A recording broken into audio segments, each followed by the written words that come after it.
Conscience, sagesse, science. Chaque domaine de la science et des arts a ses êtres intelligents qui le maintiennent.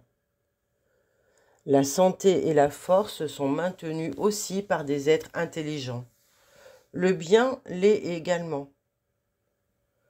Nous devons chercher nos connaissances au sein de la nature en étudiant le vent, les nuages, les pierres, les arbres, les fleurs.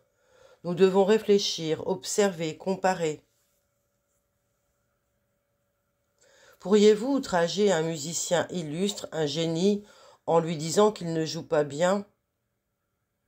Il sait qu'il est maître de son instrument et que personne ne peut l'outrager.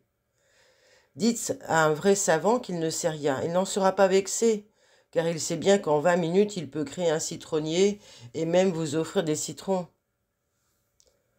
Par un seul geste de la main, il peut faire lever du lit un homme paralysé.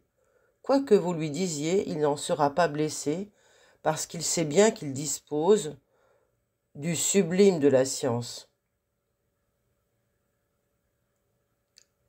Les gens peuvent avoir des connaissances, mais ils ne peuvent pas en être la source. C'est le monde divin qui crée les idées, et non pas le monde humain.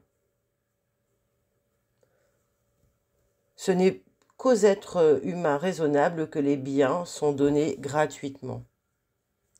Il y a des savants de la lumière, il y en a aussi des ténèbres. Dans leurs livres, Shakespeare, Goethe, Kant ont mis des connaissances énormes et la sagesse, c'est leur gloire.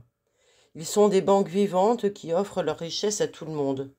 Je fais l'éloge de Platon, d'Einstein, de Pythagore, d'Isaïe, de Jérémie, d'Ézéchiel, des prophètes, des apôtres, des saints. Eux tous, ils ont résolu très bien leurs problèmes.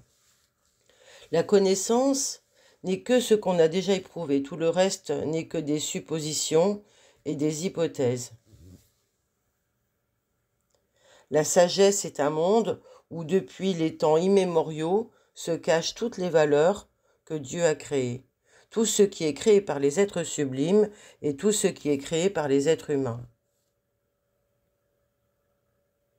Au sein de chaque forme est cachée une idée divine sublime. Donc, en lisant les formes les unes après les autres, tu peux voir que chaque être est à sa place. C'est beau de voir un être humain qui ne perd pas son sang-froid en étant mis à l'épreuve. L'eau vive, c'est la science intérieure du Christ. Si ta pensée a les éléments nécessaires, tu marcheras dans l'air, comme tu marches sur le sol. Quelle est votre science si vous ne pouvez pas discerner un loup d'un agneau ? Quelle est votre science si vous ne pouvez pas discerner votre ami de votre ennemi ? Quelle est votre science si vous ne pouvez pas discerner votre maître des autres maîtres ?